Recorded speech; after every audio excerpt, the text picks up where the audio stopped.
Bedford Libraries. Today, as you can see, Ted is not here. He got too caught up reading a story of his own and I couldn't get him to come into the car and come down to the library with me. So it's just me today, but I have a very nice story to read to you today and it's called The Dead Zoo and it's written by Peter Donnelly. So thank you to Peter for letting us read this today and thank you to Gill Books as well. So let's begin. I hope you're sitting comfortably and that your teddies are snuggled up next to you. Mr. Gray was a serious man. He kept his tie perfectly straight, his moustache perfectly combed, and an important bunch of keys on his hip at all times. So there's Mr. Gray. And just like his name, he's very, very grey. No colour about him at all. He owned a very old museum in the middle of a very big city. The people in the city called the museum the Dead Zoo. I wonder why they called it the Dead Zoo. It's a strange name for a zoo, isn't it? Inside, Mr. Gray kept a collection of stuffed animals. There was an elephant from Africa, a tiger from Bengal, and a great white shark from the Pacific Ocean. There were skeletons too, like a giant Irish elk, and even a dodo from Mauritius. So look at all those lovely animals.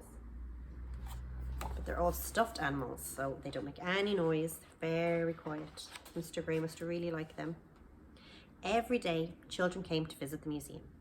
But Mr. Gray had some very strict rules.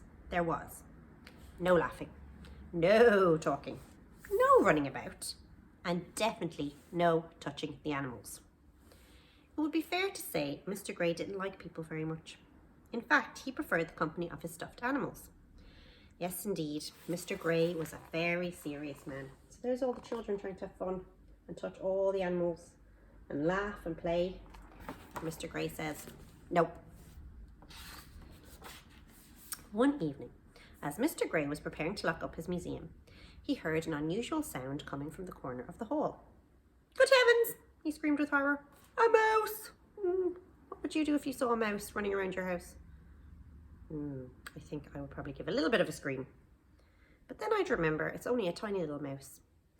And it's just trying to get home probably, to have something to eat or maybe to go to bed. Let's see what this little mouse is going to do. Now, you and I know that a mouse is just a teeny weeny furry animal that could live quite happily inside a very old museum. But to Mr. Gray, a real life creature didn't belong in the Dead Zoo.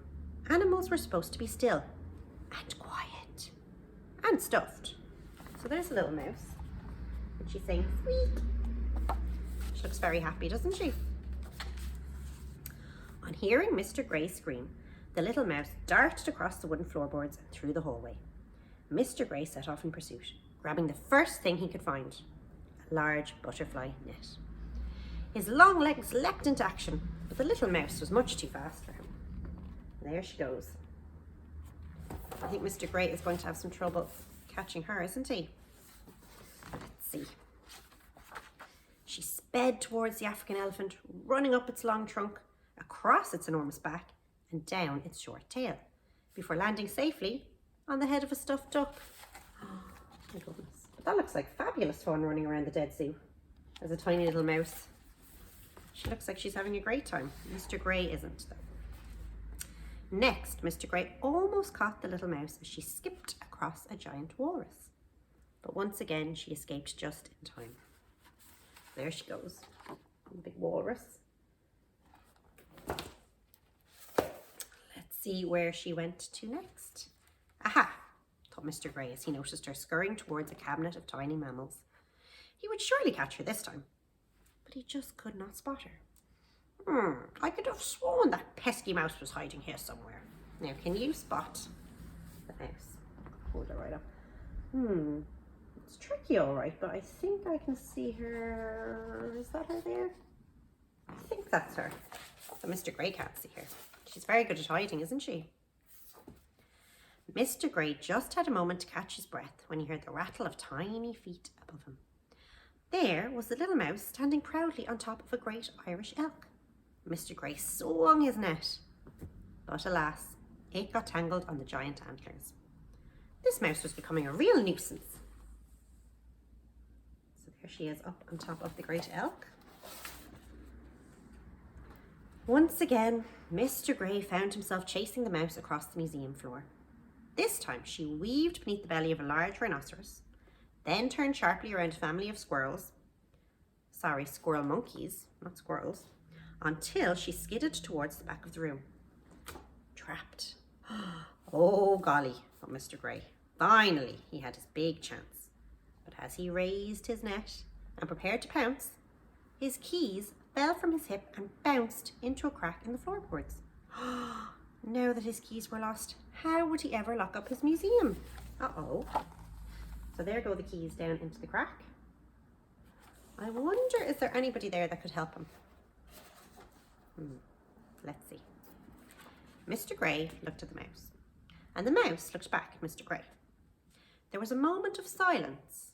Then, quick as a flash, the little mouse jumped into the crack and disappeared from sight. Mr. Gray waited anxiously as the minutes passed.